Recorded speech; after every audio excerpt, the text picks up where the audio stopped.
Hello students, आज हम प्रश्न संग्रह 8.2 का क्वेश्चन 4 एंड क्वेश्चन 5 देखेंगे। इससे पहले हमने क्वेश्चन 1, 2, 3 रचना के रूप में कर लिया था।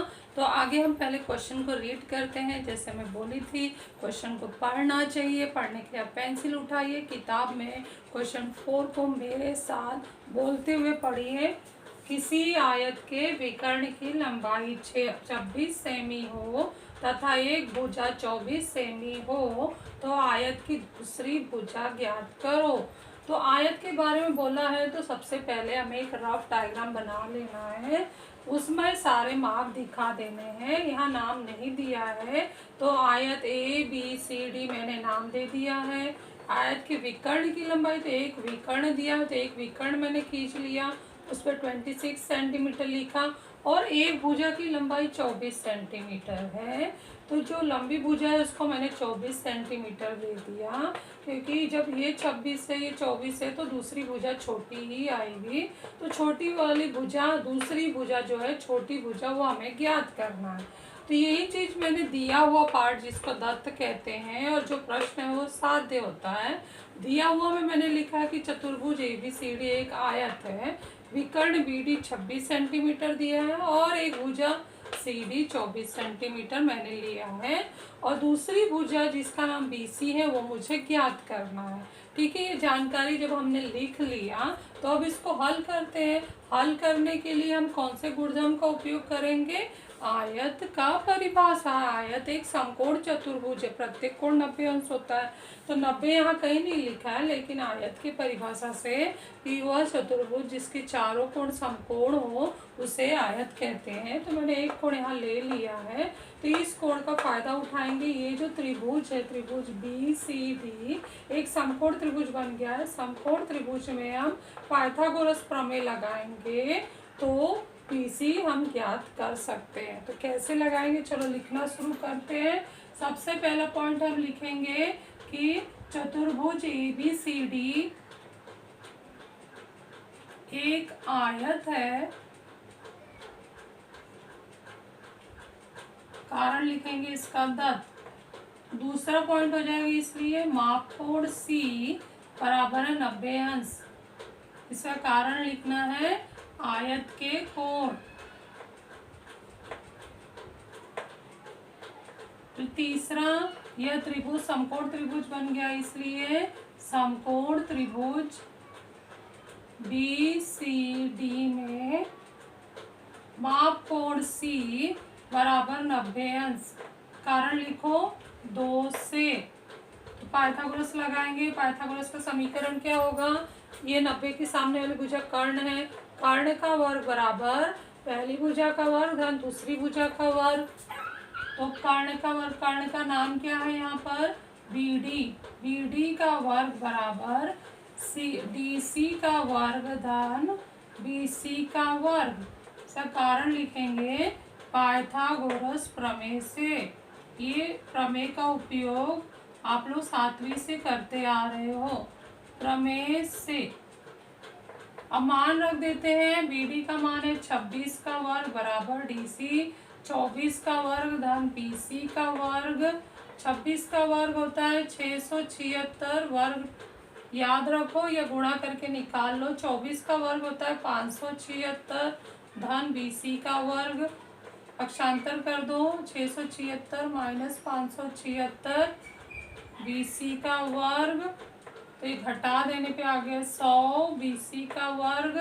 तो वर्ग हटाने के लिए दोनों तरफ हमें वर्गमूल लेना होगा। तो इसको नंबर में डाल देती हूँ 5, नंबर 6 पर। इसलिए करनी में 100, दोनों तरफ करनी लगा दो, यहाँ भी और यहाँ भी। तो करनी में BC का वर्ग। वर्गमूल लेने पर, दोनों पक्षों में हम वर्गमूल ले रहे हैं, लेने पर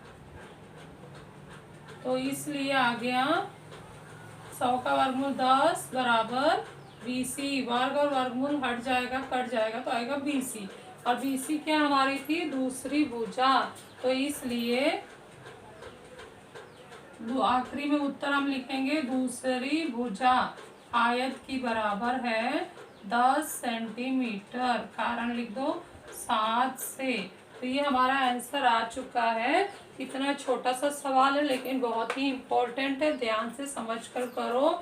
आयत का इसमें एक गुणधर्म का हमने उपयोग किया है। नेक्स्ट हम क्वेश्चन 5 पढ़ते हैं। समचतुर्भुज का ये सवाल है और ये बहुत ही इम्पोर्टेंट है, 9th में भी पूछा जाता है, इसलिए ध्यान से इसको समझना है। समचतुर्भुज ABCD के विकर्ण की लंबाइयाँ, विकर्ण की लंबाइयाँ दी है, यहाँ खास बात है, भुजा नहीं दिया है। विकर्ण की लंबाई 16 सेमी और 12 सेमी हो तो उस चतुर्भुज की भुजा और उसकी परिमिति ज्ञात करो। तो ये इतना इम्पोर्टेंट सवाल है ना कि ये 9th में भी पूछा जाता है, 10th में भी पूछा जाता है। तो इसमें हमें समचतुर्भुज के विकर्णों का गुणधर्म ही लगाना है। हमने जब कृति किया था तो हमने देखा था कि समचतुर्भुज के जो विकर्ण हैं वो असमान लंबाई के होते हैं, अर्थात सर्वांगसम नहीं होते हैं। तो यहाँ पर जब हम डायग्राम बनाएंगे, समचतुर्भुज का डायग्राम बना लेना है, उसको नाम दे देना है। मैंने PQLM बना लिया है और 2 विकर्ण खींच लेना है, विकर्ण PL और MQ खींच लिया। और उस समय जो लंबी वाली विकर्ण है, लंबा जो दिख रहा है उसको 16 सेंटीमीटर मार्किंग कर दो, जो छोटा दिख रहा है उसको 12 सेंटीमीटर, यहाँ से यहाँ तक।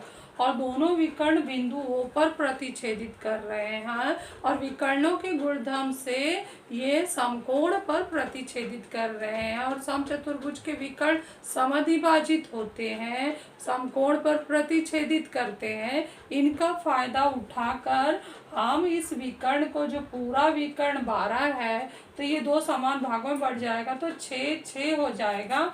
इसको हम हल करेंगे तो ये हो गया 6 और ये 6 हो गया। और दूसरा विकर्ण भी समान भागों में बटा हुआ है, समद्विभाजित है, ये हमने गुणधर्म में देखा था। तो ये 16 है पूरा, तो क्या आधा हो जाएगा तो कितना हो जाएगा 8 और 8। तो इस तरह से इसको आप लोगों को आगे ये विभाजित करना है। फिर ये 4 समकोण त्रिभुज यहाँ दिखाई दे रहे हैं, 1 2 3 4, 4 में से कोई एक समकोण त्रिभुज लेकर अगर हम पाइथागोरस प्रमेय लगाते हैं तो एक भुजा का मान आ जाएगा। और एक भुजा समचतुर्भुज की अन्य भुजाओं के बराबर होती है, क्योंकि परिभाषा में बताया गया है कि समचतुर्भुज की चारों भुजा सर्वांगसम होती है, तो चारों भुजा का मान आ जाएगा। उसके बाद परिमिति हमें निकालना है। तो परिमिति क्या है? परिमिति एक ऐसा सूत्र है कि अगर वो त्रिभुज में पूछा जाए कि त्रिभुज की परिमिति निकालो तो तीनों भुजाओं का योगफल आएगा, क्योंकि त्रिभुज में 3 भुजा होती है। और यदि चतुर्भुज की परिमिति पूछ रहा है तो चतुर्भुज में 4 भुजा होती है, तो चारों भुजाओं का योगफल कहलाता है चतुर्भुज की परिमिति। इसलिए परिमिति आप लोगों को सुनने में एक नया शब्द लगेगा, तो परिमिति का सूत्र याद कर लो, नोट कर लो इसे सूत्र की नोटबुक में कि परिमिति क्या होता है। और ये अक्सर 9वीं 10वीं तक के सवालों में पूछा जाता है। अंग्रेजी में इसको पेरीमीटर कहते हैं। तो हम जब भुजा आ जाएगा तो परिमिति में हम लिखेंगे चारों भुजाओं का योगफल और मान डाल देंगे और उत्तर आ जाएगा। तो चलो लिखना शुरू करते हैं। तो सबसे पहले हम क्या करेंगे, समचतुर्भुज का विकर्ण का गुणधर्म ज़्यादा यहाँ उपयोग किया गया है तो वो हम लिखेंगे। वो विकर्ण का गुणधर्म पहला पॉइंट ही लिख देते हैं कि समचतुर्भुज के विकर्ण समकोण पर, इस पर आधा नंबर मिलता है, समद्विभाजित करते हैं।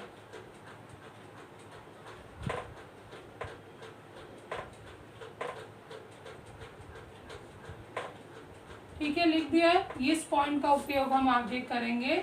अब हम क्या करते हैं, एक एक विकर्ण को आधा करते हैं, तो इसलिए ये समान भागों में बट गया। तो PO बराबर हो गया OL बराबर हो गया आधा। ये दोनों छोटे छोटे भाग बड़े का आधा है, तो बड़े का नाम क्या है, PL है। PL बराबर हो गया आधा गुणे पूरा मान कितना है 12, तो 2 से 6 12 कट जाएगा, उत्तर आएगा 6 सेंटीमीटर। और ये हमने कहाँ से लिखा है, इसका कारण लिख सकते हैं 1 से। अभी तीसरा पॉइंट, तीसरे पॉइंट में ये बड़ा MQ है, वो MO और OQ में विभाजित है समान भागों में, तो MO और OQ बड़े का आधा हो जाएगा। तो MO बराबर OQ बराबर आधा MQ बराबर हो गया आधा गुणे 16 बराबर हो जाएगा 8 सेंटीमीटर। इसका भी कारण होगा 1 से, काट सकते हैं हम, 8 आएगा यहाँ पर। तो इस तरह से अब हम चलते हैं, ये 6 आ गया, ये 8 आ गया, तो ये समकोण त्रिभुज लेते हैं। तो नंबर 4 डालो, परंतु त्रिभुज POQ में माप कोण POQ बराबर है 90 अंश। कारण हम लिखेंगे 1 से। तो ये एक समकोण त्रिभुज हो गया, तो इसलिए पाइथागोरस लगाएंगे। इसलिए इस समकोण त्रिभुज में 90 के सामने PQ आ रहा है, तो ये कर्ण बन गया और ये दो छोटी भुजा बन गई PO और OQ। तो हम लिखेंगे इसलिए PQ का वर्ग बराबर है OP का वर्ग धन OQ का वर्ग। क्यों कर रही है? कारण लिखना है पाइथागोरस प्रमेय से। फिर मान रखो PQ का वर्ग हमें निकालना है, बराबर OP का वर्ग कितना है? OP मैंने कहाँ लिखा है? यहाँ पर। OP कितना निकाला है? 6 का वर्ग धन OQ यहाँ पर है, कितना निकाला है? 8। तो इसका नंबर डाल दो। कहाँ से हम लिख रहे हैं ये? 2 और 3 से, 2 और 3 से।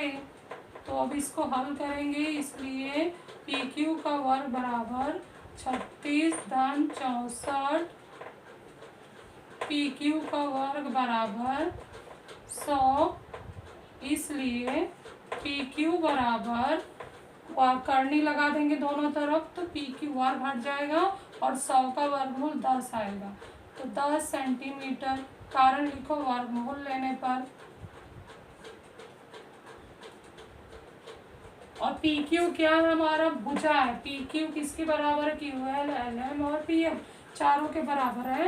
तो यहाँ पे हम 10वां पॉइंट लिखते हैं, परंतु PQ बराबर QL बराबर LM बराबर PM बराबर 10 सेंटीमीटर।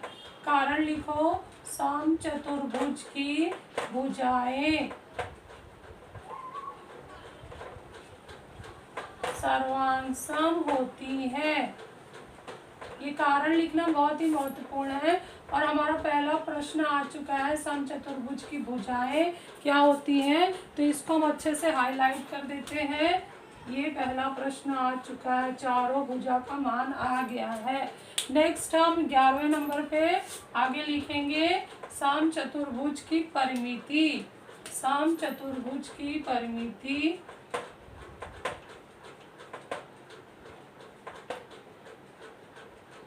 बराबर, अभी परिमिति बताई थी ना, क्या होता है? चारों भुजाओं का योगफल। चारों, ये सूत्र है, इसको याद कर लेना है, नोट कर लेना है सूत्र के नोटबुक में। चारों भुजाओं का योगफल बराबर होगा, चारों भुजा जोड़ते हुए लिखो, PQ धन QL धन LM धन PM, और सारे का मान कितना दिया? 10 में 10 10 दिया है। 10 धन 10 धन 10। कारण इसका हम लिखेंगे कथन 10 से बराबर हो गया 40। इसलिए समचतुर्भुज की परिमिति बराबर 40 सेंटीमीटर। तो ये उत्तर आ चुका है, इसको भी हाईलाइट कर दो। बहुत आसान सा है, लेकिन बहुत ही इम्पोर्टेंट है 8वीं 9वीं 10वीं के लिए। इसलिए ध्यान से ये सवाल समझो और हल करो।